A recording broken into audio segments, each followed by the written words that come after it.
Assalamualaikum warahmatullahi wabarakatuh. Di sini kami dari kelompok 1 ingin mempresentasikan hasil dari makalah kami yang berjudul Sejarah Lahirnya Pancasila.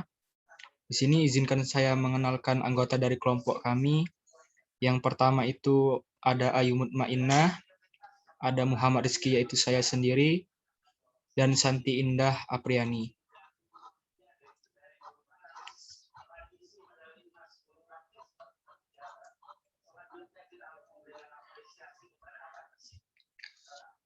Latar belakang kami untuk menulis makalah ini adalah di era milenial ini, pendidikan mengenai sejarah kebangsaan Indonesia sangatlah penting. Oleh karena itu, kita sebagai generasi penerus bangsa harus mengetahui sejarah bangsa kita sendiri. Mengapa sangat penting? Karena sejarah itu adalah bagian dari bangsa kita. Bangsa yang baik adalah bangsa yang mengetahui sejarahnya sendiri. Kita sebagai mahasiswa, sebagai generasi penerus, ada sebuah pepatah dari bahasa Arab, Syubanul Yaum, Rijalun Yaumul Ghad. Pemuda masa kini adalah pemimpin di masa depan. Sejarah juga telah menampakkan jika Pancasila adalah perwujudan dari jiwa seluruh rakyat Indonesia, yang mana nilai-nilai yang ada di dalam Pancasila tersebut diangkat dari kehidupan masyarakat Indonesia itu sendiri atau dari karakter masyarakat Indonesia itu sendiri. Pancasila merupakan dasar negara dan juga menjadi falsafah hidup.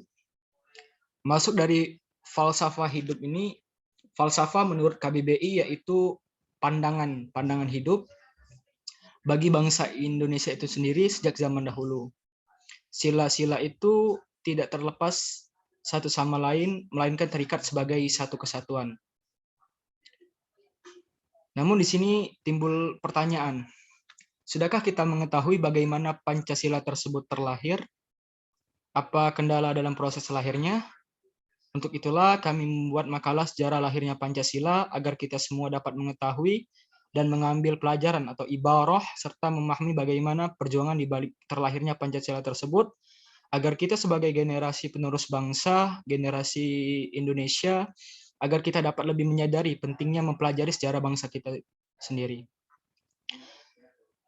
Di sini kami akan membahas pengertian dari Pancasila itu sendiri dan bagaimana proses lahirnya Pancasila itu sendiri, agar kita dapat lebih mengetahui apa arti dari Pancasila dan bagaimana proses lahirnya Pancasila itu. Masuk kepada pengertian Pancasila.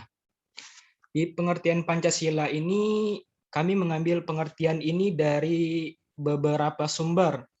Salah satunya dari jurnal yang ditulis oleh Teguh Fatani dan Qodir Zuldi, diterbitkan tahun 2020, yang berjudul Agama Musuh Pancasila, Studi Sejarah dan Peran Agama dalam Lahirnya Pancasila. Dan juga mengambil pengertian dari buku yang ditulis oleh Irwan Gesmi dan Yun Hendry, yang diterbitkan tahun 2018, yaitu buku Ajar Pendidikan Pancasila. Pancasila adalah ideologi dasar bagi negara Indonesia. Nama Pancasila ini secara etimologis atau secara bahasa terdiri dari dua kata yang berasal dari bahasa Sangsakerta. Panca artinya 5 dan sila berarti prinsip atau asas. Pancasila merupakan rumusan dan pedoman kehidupan berbangsa dan bernegara bagi seluruh rakyat Indonesia. Menurut Notonegoro, Pancasila adalah falsafah atau pandangan hidup negara Indonesia, sehingga dapat diambil kesimpulan bahwa Pancasila merupakan dasar falsafah dan ideologi negara yang diharapkan menjadi pandangan hidup bangsa Indonesia sebagai pemersatu, lambang persatuan dan kesatuan, serta sebagai pertahanan bangsa dan negara Indonesia. Notonegoro juga salah satu pendapat dari Notonegoro lagi, yaitu Pancasila sebagai dasar berarti setiap sendi-sendi ketatanegaraan pada negara Republik Indonesia ini harus berlandaskan Pancasila. Jadi maksud beliau dari Pancasila sebagai dasar negara itu berarti di setiap sendi-sendi atau di setiap apapun yang ada di negara Indonesia ini haruslah berlandaskan kepada Pancasila, karena Pancasila sendiri sebagai falsafah atau pandangan hidup dan juga sebagai dasar negara. Namun menurut Muhammad Yamin, beliau mempunyai pendapat berbeda, sedikit berbeda. Beliau berpendapat bahwa Pancasila itu berasal dari kata panca juga, yang berarti 5, dan sila yang bersendi atau atas dasar atau pengaturan tingkah laku yang penting dan baik. Dengan demikian, Pancasila merupakan 5 dasar yang berisi pedoman atau aturan tentang tingkah laku yang penting dan baik. Beliau menggabungkan pendapat pribadi beliau dengan pengertian Pancasila secara etimologis. Sedangkan menurut Bapak Bangsa, Insinyur Soekarno, Pancasila adalah isi jiwa bangsa Indonesia yang turun-temurun, yang sekian abad lamanya terpendam bisu oleh kebudayaan Barat.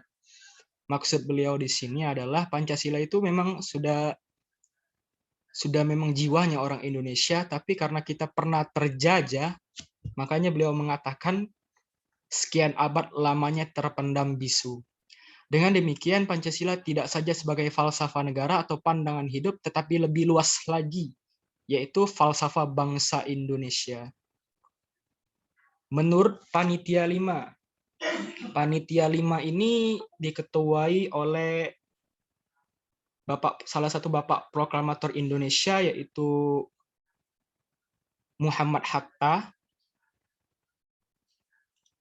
yang beranggotakan A.A. Maramis, Ahmad Subarjo, Sunario, dan A.G. Pringgoditgo.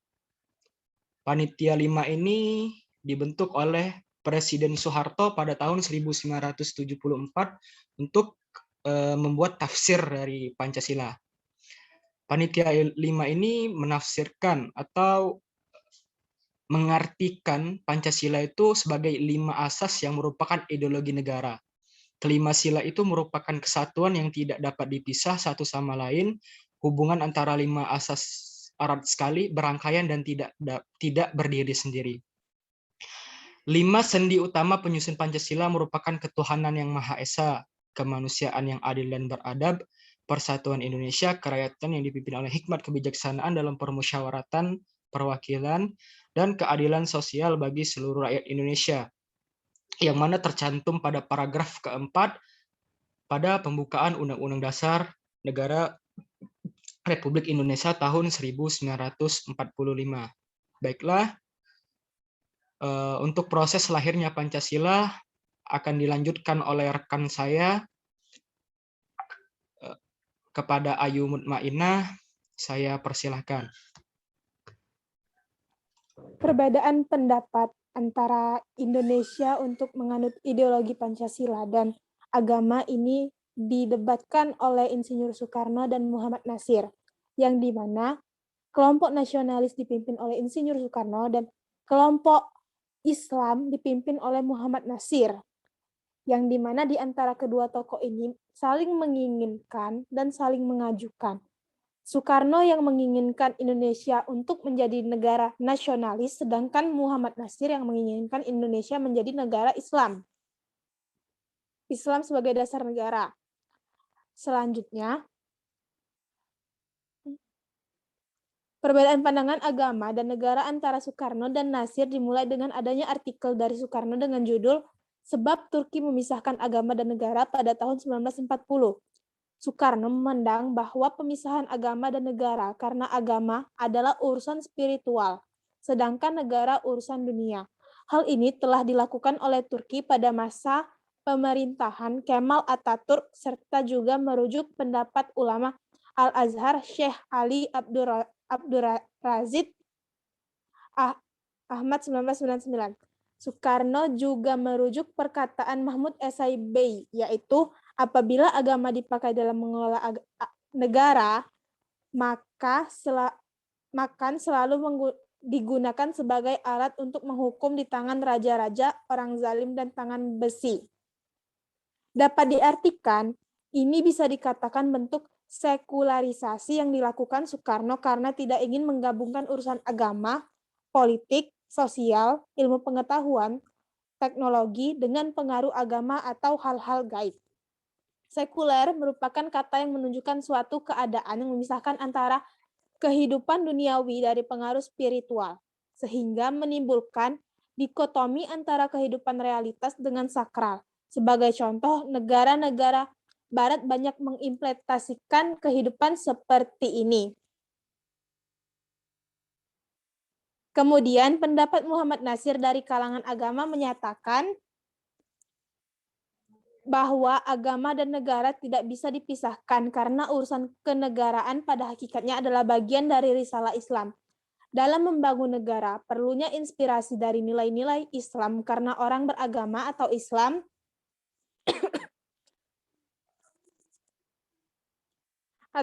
memiliki pedoman hidup, ideologi yang semuanya mencakup pada Al-Quran dan As-Sunnah. Beliau juga mengkritik pernyataan Soekarno mengenai agama dan negara yang menjadikan Turki pada masa Kemal Atatürk sebagai rujukan. Nasir menganggap pada masa Kemal Atatürk berkuasa bukanlah contoh yang pas dari negara Islam. Dalam pandangan Islam, negara bukanlah tujuan akhir. Negara hanya sebagai media untuk merealisasikan ajaran-ajaran Islam yang ada pada Al-Quran dan As-Sunnah. Dalam pendapat-pendapat antara Soekarno dan Nasir dapat disimpulkan pandangan mengenai Islam, yaitu pertama, konsep kehidupan negara adalah aktualisasi keberadaan manusia sebagai makhluk ciptaan Allah Subhanahu wa taala yang pada hakikatnya taat kepada Allah serta berhubungan sesama makhluk hidup harus berjalan sesuai yang ada dalam aturan nilai-nilai Islam. Kedua, negara adalah media untuk membuat aturan yang sesuai dengan perintah Allah Subhanahu wa taala. Melalui kekuasaan negara, nilai-nilai Islam dapat diimplementasikan karena negara mempunyai kewenangan untuk membuat, menjalankan, dan menegakkan aturan. Ketiga, Islam merupakan agama yang dianut oleh sebagian besar masyarakat Indonesia. Oleh karenanya, Indonesia telah tumbuh dan berkembang dalam diri masyarakat Indonesia. Nasir mempertegas bahwa pola negara Islam anti terhadap rezim atau pemimpin yang otoriter dalam pandangan Islam, bahwa dalam melaksanakan pemerintahan harus menjunjung tinggi musyawarah dan mengaktualisasi nilai-nilai yang sudah terkandung dalam Al-Quran dan hadis. Hal ini tersebut merupakan benang merah tentang gagasan mengenai agama dan negara pada saat perdebatan antara Soekarno dan Nasir 1940. Muhammad Nasir juga membandingkan antara konsep Islam dengan sekuler dalam mengelola negara. Beliau mengatakan agama memberikan hambanya kemungkinan untuk mempelajari ilmu pengetahuan dan kebenaran. Falsafah berpikir sekuler hanya mengakui 3 hal, yaitu empirisme, rasionalisme, dan intuisionisme. Sementara dasar wahyu dalam pemikiran sekuler tidak diakui. Agama lebih daripada sekuler. Agama mengakui hal dan memberikan ketentuan yang tegas dengan daerah berlakunya masing-masing. Oleh karenanya agama meliputi jangkauan yang luas dalam aspek seluruh kehidupan manusia dibandingkan dengan pemikiran sekuler. Sumber Arianto 2018. Perdebatan panjang antara Soekarno dan Nasir ini semakin meluas hingga pada saat proses pembentukan negara Indonesia pada tahun 1945, dalam upayanya untuk menyusun negara dibentuklah Badan Penyelidik Usaha Persiapan Kemerdekaan atau BPUPKI dan diresmikan pada 28 Mei. Dalam pembentukan BPUPKI ini terdiri dari 8 orang Jepang dan 15 orang golongan Islam dan selebihnya adalah golongan nasionalisme dan pribumi Jawa. Baiklah, tentang rapat pertama untuk membahas rumusan dasar negara sendiri akan dibahas oleh teman saya. Selanjutnya silakan Saudari Santi.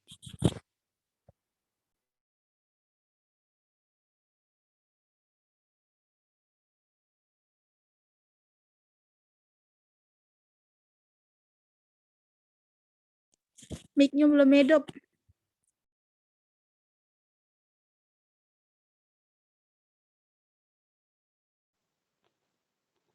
Baiklah, terima kasih.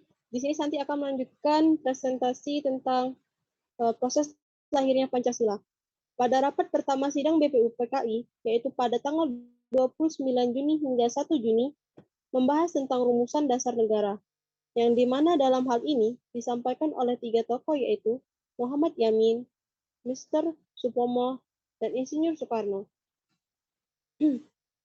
Adapun pendapat dari Muhammad Yamin sebagai berikut. 1. Peri kebangsaan. 2. Peri kemanusiaan. 3. Peri ketuhanan. 4. Peri kerakyatan. 5. Kesejahteraan rakyat. Dan menurut Mr. Supomo sebagai berikut. 1. Persatuan. 2. Kekeluargaan. 3. Keseimbangan lahir dan batin. 4. Musyawarah. 5. Keadilan rakyat. Dan menurut Insinyur Soekarno sebagai berikut. 1. Kebangsaan Indonesia atau nasionalisme. 2. Peri kemanusiaan atau internasionalisme. 3. Mufakat atau demokrasi. 4. Kesejahteraan sosial. 5. Ketuhanan yang berkebudayaan. Setelah sidang pertama selesai, BPUPKI pun reses, yang dimana dalam resesnya pada tanggal 2 Juni hingga 9 Juli 1945 dibentuklah panitia kecil yang diberi nama Panitia 9, yang dimana dalam kepanitiaan ini diketuai oleh Insinyur Soekarno, yang beranggotakan Muhammad Hatta, Ahmad Subarjo, A.A. Maramis, Abdi Koesno, Wahid Hashim, Pak Agus Salim, Muhammad Yamin, dan Abdul Har Muzakir dari kelompok Islam. Kemudian pada tanggal 22 Juni 1945 terjadi kesepakatan antara kelompok nasionalis dan kelompok Islam untuk menambah 7 kata pada sila pertama, yaitu ketuhanan dengan kewajiban menjalankan syariat Islam bagi pemeluknya. Kemudian rapat panitia 9 menghasilkan Jakarta Center atau yang kita kenal sebagai Piagam Jakarta, yang akan menjadi awal mula dari Pancasila. Adapun isi dari Piagam Jakarta sebagai berikut. 1. Ketuhanan dengan kewajiban menjalankan syariat Islam bagi pemeluknya. 2. Kemanusiaan yang adil dan beradab. 3. Persatuan Indonesia. 4. Kerakyatan yang dipimpin oleh hikmat kebijaksanaan dalam permusyawaratan perwakilan. 5. Keadilan sosial bagi seluruh rakyat Indonesia. Isi dari Piagam Jakarta ini menemui kontrak salah seorang dari perwakilan Indonesia bagian timur yang bernama Johannes Taturhari, yang merupakan seorang gubernur dari Maluku. Dia sendiri menemui Muhammad Hatta pada tanggal 17 Agustus 1945. Ia berkata,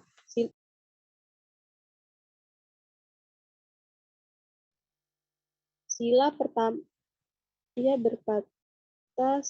pada Piagam Jakarta tidak diubah, maka dia mengancam akan memisahkan diri dari Indonesia, dan juga dia akan memesankan kepada Muhammad Hatta bahwa perwakilan beragama Kristen dari Indonesia Timur dapat saja memutuskan untuk memisahkan diri dari Indonesia apabila sila pertama tidak dicabut. Setelah pembacaan proklamasi pada 17 Agustus 1945, sila pertama diubah menjadi ketuhanan yang Maha Esa. Dengan alasan untuk persatuan bangsa, meminimalisir ketegangan politik yang tinggi, dan optimisme umat Islam dalam memenangkan pemilu 6 bulan setelah proklamasi. Perubahan kata dalam Pancasila ini dilakukan atas lobi Muhammad Hatta dengan mempertimbangkan 3 alasan tersebut. Sabah 1996. Menurut pandangan Muhammad Yamin, gagasan yang disampaikan oleh kelompok Islam ini menjadikan Islam sebagai dasar negara tidak memiliki argumen yang kuat mengenai konsep negara Islam yang diinginkan, akan tetapi lebih kepada jaminan terhadap pelaksanaan syariat Islam. Dari penentuan ideologi dasar negara yang rumit hingga adanya perdebatan panjang, melihat gagasan-gagasan yang diberikan Soekarno dan Nasir di atas menggambarkan adanya pertentangan gagasan yang tajam di antara dua tokoh tersebut. Soekarno berdasarkan analis sejarah yang mengatakan negara dan agama tidak bisa disatukan dan harus dipisahkan. Sedangkan menurut Muhammad Nasir, berdasarkan analis bahwa negara dan agama harus disatukan karena Islam merupakan agama yang mencakup seluruh aspek kehidupan, termasuk dalam mengolah negara dan pemerintahan. Perbedaan gagasan yang kuat antara dua bangsa ini dapat menjadi pelajaran dalam kehidupan sosial. Dapat dilihat tidak adanya pergesekan dan benturan yang menimbulkan perpecahan dalam penentuan ideologi negara, walaupun kedua tokoh ini sama-sama menyampaikan argumen yang kuat. Kesimpulan akhir mengenai ideologi negara diputuskan dengan memilih Pancasila sebagai dasar negara, Pancasila sebagai ideologi dasar negara. Pada akhirnya golongan Islam menerima dengan sepenuh hati Pancasila sebagai ideologi negara.